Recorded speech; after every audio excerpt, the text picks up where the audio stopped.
My name is Anna Catherine Overstreet, and this summer I'm working with Dr. Andrew Davis and Alexandra Potasic in the Preservation Research and Testing Division, or PRTD, on the Preservation External Climate and Internal Building Climates project.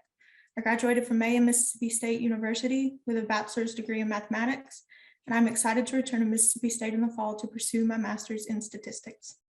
For this project, we wanted to understand the relationships that we could find between external climate and internal building climate data sets. The results of statistical tests comparing these data sets, such as correlation tests, have provided us with useful results. Previously, there have been vague conclusions drawn based on these data, but this type of analysis has not yet been done.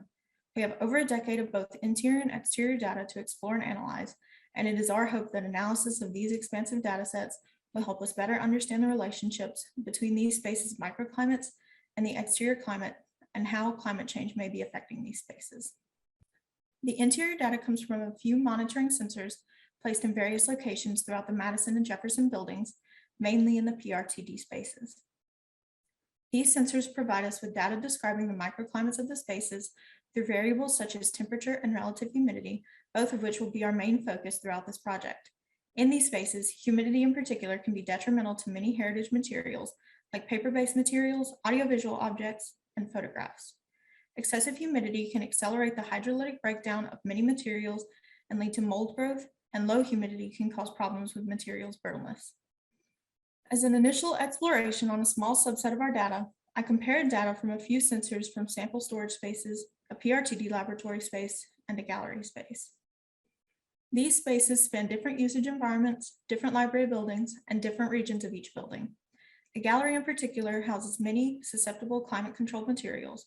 It contains a selection of documents, paintings, prints, and rare maps, including two created by Martin Waldseemüller, which are of particular interest. The correlation tests performed on these datasets provided us with correlation coefficients, which quantified the strength of the relationships between the internal and external variables. Using a heat map, we are able to see a distribution of the highest and lowest correlation coefficients, or in other words, a distribution of the strongest and weakest relationships between the internal and external variables. It can be seen here that the highest correlation or strongest relationship is between the Waldseemüller gallery's relative humidity and the external dew point. High correlation coefficients do not necessarily indicate that there are large fluctuations in the space's microclimates. It simply means that these variables are related in some way, and more analysis of these relationships is necessary. The heat map and the correlation test that it represents are preliminary analysis, and we hope to use these as a starting point for deeper analysis throughout the summer. The correlation tests and corresponding coefficients have already pointed us towards some unexpected relationships. It is interesting to note that originally there was not much focus on exploring the relationship between the internal microclimates and the external dew point. However, this external variable has some of the strongest correlations with the internal variables. I hope that by the end of this project, we will be able to use these analyses and relationships to create a predictive model so that cultural heritage institutions may have a better understanding of how the external climate and climate change are affecting their internal microclimates.